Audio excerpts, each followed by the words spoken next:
Uma vida com propósitos, do pastor Rick Warren, dia 22, criado para se tornar semelhante a Cristo. Deus já sabia que ele faria desde o início. Ele decidiu desde o princípio moldar a vida daqueles que o amam com os mesmos parâmetros da vida de seu filho. Nele, vemos a forma original planejada para a nossa vida. Romanos capítulo 8, verso 29. Olhamos para o seu Filho e vemos o verdadeiro propósito de Deus em tudo que foi criado. Colossenses capítulo 1, verso 15. Você foi criado para se tornar semelhante a Cristo. Desde o princípio, o plano de Deus tem sido fazê-lo à semelhança de seu Filho Jesus. Esse é o seu destino e o terceiro propósito para a sua vida. Deus anunciou sua intenção na criação. Então disse Deus: façamos o homem à nossa imagem, conforme a nossa semelhança. Em toda a criação, somente o homem foi feito à imagem de Deus. Esse é um grande privilégio, que nos honra sobremaneira. Não sabemos tudo que essa frase abrange, mas conhecemos alguns dos aspectos que ela inclui. Tal como Deus, somos seres espirituais. Nosso espírito é imortal e sobreviverá ao nosso corpo terreno. Somos inteligentes, podemos pensar, ponderar e solucionar problemas. Como Deus, nós nos relacionamos. Podemos dar e receber amor verdadeiro e somos dotados de consciência moral. Podemos discernir entre o certo e o errado, o que nos torna responsáveis diante de Deus. A Bíblia diz que todas as pessoas, e não apenas os crentes, detêm parte da imagem de Deus. Este é o motivo pelo qual o assassinato e o aborto são errados. Mas a imagem está incompleta, tendo sido danificada e distorcida pelo pecado. Então Deus enviou Jesus para restaurar a plena imagem que havíamos perdido. Como que se parece a plena imagem e semelhança de Deus? Ela se parece com Jesus Cristo. A Bíblia diz que Jesus é a imagem de Deus, a imagem do Deus invisível e a expressão exata do seu ser. As pessoas usam frequentemente a expressão tal pai, tal filho, para se referir à semelhança familiar. Quando as pessoas veem minha imagem em meus filhos, isso me agrada. Deus também quer que seus filhos tenham sua imagem e semelhança. A Bíblia diz: você foi criado para ser semelhante a Deus em justiça e em santidade. Deixe-me ser absolutamente claro: você jamais se tornará igual a Deus ou mesmo a um Deus. Essa mentira arrogante é a mais antiga tentação de Satanás. Satanás prometeu a Adão e Eva que, se seguissem seu conselho, seriam como Deus. Muitas religiões e filosofias da nova era ainda promovem esta velha mentira, que somos divinos ou que podemos nos tornar deuses. O desejo de ser um Deus manifesta-se todas as vezes que tentamos controlar nossas circunstâncias, nosso futuro e as pessoas ao redor. Mas como criatura, jamais seremos o Criador. Deus não quer que você se torne um Deus. Ele quer que você se torne santo, que assuma valores, atitudes e caráteres próprios dele. A Bíblia diz: busquem uma maneira completamente nova de viver, uma vida moldada por Deus, uma vida renovada no interior e que se demonstre na conduta de vocês à medida que Deus reproduz detalhadamente o caráter dele em vocês. O supremo objetivo de Deus para a sua vida na terra não é o conforto, mas o desenvolvimento de seu caráter. Ele quer que você cresça espiritualmente e se torne semelhante a Cristo. Tornar-se semelhante a Cristo não significa perder a personalidade ou se tornar um clone autônomo. Deus criou em você um caráter único, logo, logicamente, não quer destruí-lo. O cristianismo ocupa-se da transformação do caráter, não da personalidade. Deus quer que você desenvolva o tipo de caráter descrito nas bem-aventuranças de Jesus, nos frutos do Espírito, e no grande capítulo de Paulo sobre o amor e na lista de Pedro das características de uma vida produtiva e eficiente.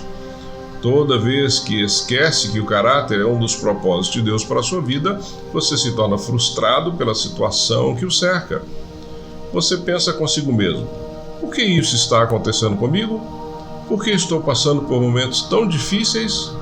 A resposta é que a vida deve ser difícil. É isso que nos possibilita crescer. Lembre-se de que a terra não é o céu.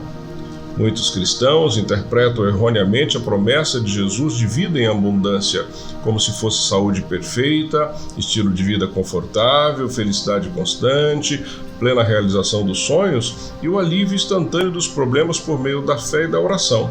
Em poucas palavras, esperam que a vida cristã seja fácil, esperam que o céu seja na terra. Essa perspectiva voltada para si mesmo trata Deus como se fosse um gênio da lâmpada, que existe tão somente para nos servir em nossa busca egoísta de realização pessoal.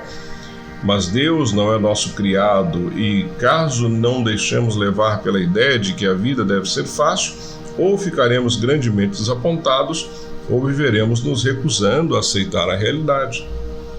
Nunca se esqueça de que a vida não gira em torno de você. Você existe para os propósitos de Deus e não o contrário. Porque Deus lhe proporciona um céu sobre a terra quando Ele já planejou o verdadeiro céu para você na eternidade? Deus nos dá o nosso tempo na terra para construirmos e fortalecermos nosso caráter para o céu. A obra do Espírito Santo de Deus em você. É tarefa do Espírito Santo produzir um caráter semelhante ao de Cristo em você. A Bíblia diz: conforme o Espírito do Senhor opera em nós, tornando-nos mais e mais como Ele e refletimos sua glória cada vez mais. O processo de transformação pelo qual nos tornamos mais semelhantes a Jesus é chamado santificação, e esse é o terceiro propósito de sua vida sobre a terra. Você não pode reproduzir o caráter de Jesus por seus próprios esforços. Decisões de ano novo, força de vontade e as melhores intenções não são suficientes. Somente o Espírito Santo tem o poder de realizar as transformações que Deus deseja para a nossa vida. A Bíblia diz: Deus está operando em vocês, dando-lhes o desejo de obedecê-lo e o poder para fazer o que lhe agrada. Mencione o poder do Espírito Santo e muitas pessoas imaginam manifestações miraculosas e emoções intensas. Mas na maioria das vezes o poder do Espírito Santo é liberado na sua vida de maneira tranquila e despretensiosa, de modo que você nem se dá conta, nem tem nenhuma sensação. Ele frequentemente nos toca como uma brisa suave. As características de Cristo não são produzidas por imitação, mas por habitação. Nós permitimos que Cristo viva através de nós, pois este é o segredo: Cristo vive em nós. E como isso acontece na vida real? Pelas escolhas que fazemos. Nós escolhemos fazer a coisa certa nas diversas situações de nossa vida e confiamos no Espírito Santo de Deus para nos dar força, amor, fé e sabedoria para fazê-la. Uma vez que o Espírito de Deus vive dentro de nós, estas coisas estão sempre à disposição quando pedidas. Devemos cooperar com o trabalho do Espírito Santo. Por toda a Bíblia, vemos uma importante verdade ilustrada repetidamente. O Espírito Santo libera poder no momento em que você dá um passo de fé. Quando Josué se defrontou com um obstáculo intransponível, as águas transbordantes do Jordão recuaram somente depois que os líderes pisaram na água corrente em obediência e fé. A obediência libera o poder de Deus. Deus espera que você haja primeiro. Não espere sentir-se poderoso ou confiante. Siga adiante na sua fraqueza, fazendo a coisa certa a despeito de seus medos e sentimentos.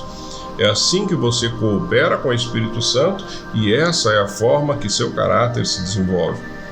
A Bíblia compara o crescimento espiritual a uma semente, a uma edificação e a uma criança em crescimento.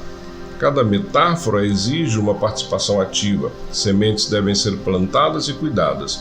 Edificações devem ser construídas. Elas não aparecem simplesmente. E crianças devem comer e se exercitar para crescer. Embora esforço não tenha nada a ver com salvação, está relacionado com o crescimento espiritual. Pelo menos em 8 ocasiões no Novo Testamento recebemos a ordem de nos esforçarmos em nosso crescimento até nos tornarmos semelhantes a Jesus. Você não fica apenas por ali à espera que isso aconteça. Paulo explica em Efésios, no capítulo 4, dos versos 22 a 24, os 3 deveres para nos tornarmos semelhantes a Cristo. Em primeiro lugar, devemos abandonar nossa antiga maneira de agir. Tudo referente àquela antiga forma de viver tem de ir embora, está completamente corrompida, livrem-se dela. Em segundo lugar, devemos mudar nossa forma de pensar. Deixe que o Espírito transforme sua maneira de pensar. A Bíblia diz que somos transformados pela renovação da nossa mente. A palavra grega para transformado é metanosis, usada em Romanos, no capítulo 2, verso 2, e 2 Coríntios 3, 18. É usada atualmente para descrever a fantástica transformação sofrida pela lagarta ao se tornar borboleta. É uma bela descrição do que acontece espiritualmente conosco quando permitimos que Deus dirija nossos pensamentos. Somos transformados de dentro para fora, tornando-nos mais belos e sendo liberados para voos mais altos. Em terceiro lugar, precisamos adquirir o caráter de Cristo ao desenvolver hábitos novos e dignos de Deus. O caráter é basicamente a soma dos hábitos, é como você habitualmente age. A Bíblia diz: revestir-se do novo homem, criado para ser semelhante a Deus em justiça e em santidade proveniente da verdade. Deus usa sua palavra, as pessoas e as circunstâncias para moldar você. Os três fatores são indispensáveis para o desenvolvimento do caráter. A palavra de Deus supre a verdade que precisamos para crescer.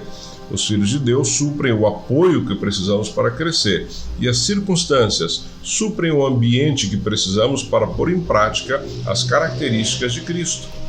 Se você estudar e aplicar a palavra de Deus, se reunir regularmente com outros crentes e aprender a confiar em Deus nos momentos difíceis, garanto que você se tornará mais parecido com Jesus.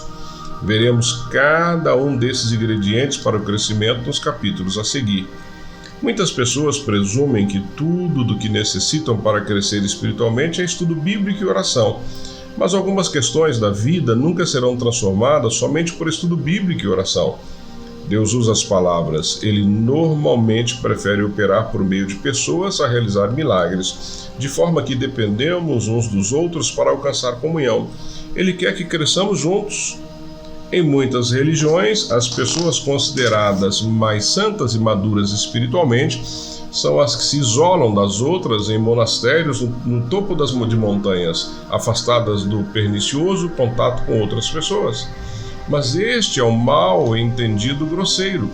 A maturidade espiritual não é uma busca individual e solitária. Você não pode crescer à semelhança de Cristo em isolamento.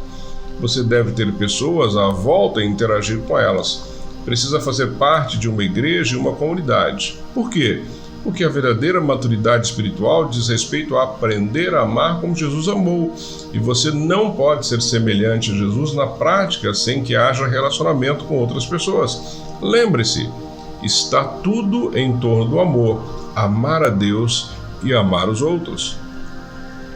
Tornar-se semelhante a Cristo é um lento e longo processo de crescimento. A maturidade espiritual não é instantânea nem automática. É um desenvolvimento que durará o resto de sua vida. A despeito desse processo, Paulo diz: isso irá continuar até que sejamos maduros como Cristo é e seremos iguais a Ele. Você é um trabalho em execução.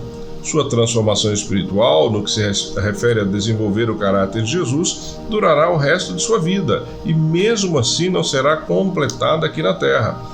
Ela só estará terminada quando você for para o céu ou quando Jesus voltar. Naquele momento, qualquer componente não resolvido em seu caráter será posto no mesmo pacote. A Bíblia diz que quando finalmente formos capazes de ver a Jesus em perfeição, nos tornaremos perfeitos como Ele. Não podemos sequer imaginar como seremos quando Cristo voltar. Porém, sabemos que, quando Ele aparecer, seremos semelhantes a Ele, pois o veremos como realmente é. Grande parte das confusões na vida cristã tem origem no desconhecimento da simples verdade de que Deus está muito mais interessado em edificar seu caráter do que em qualquer outra coisa. Preocupamos-nos quando Deus parece silencioso a respeito de determinados assuntos como: qual carreira eu deveria escolher?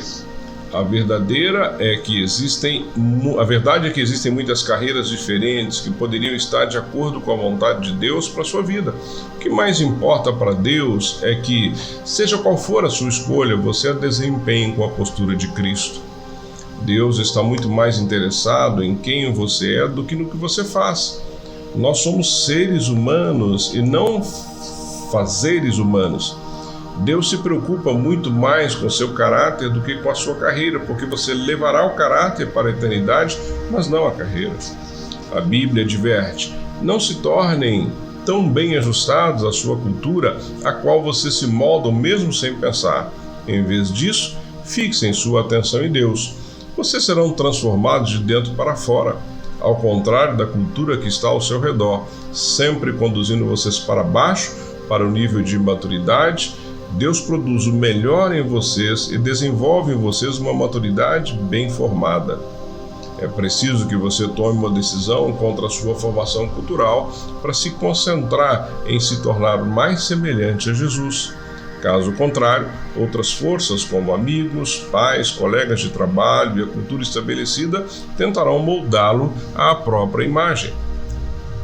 Lamentavelmente, um rápido exame em livros cristãos populares revela que muitos crentes abandonaram o modo de vida em razão dos grandes propósitos de Deus e contentaram-se com a estabilidade emocional e a realização pessoal.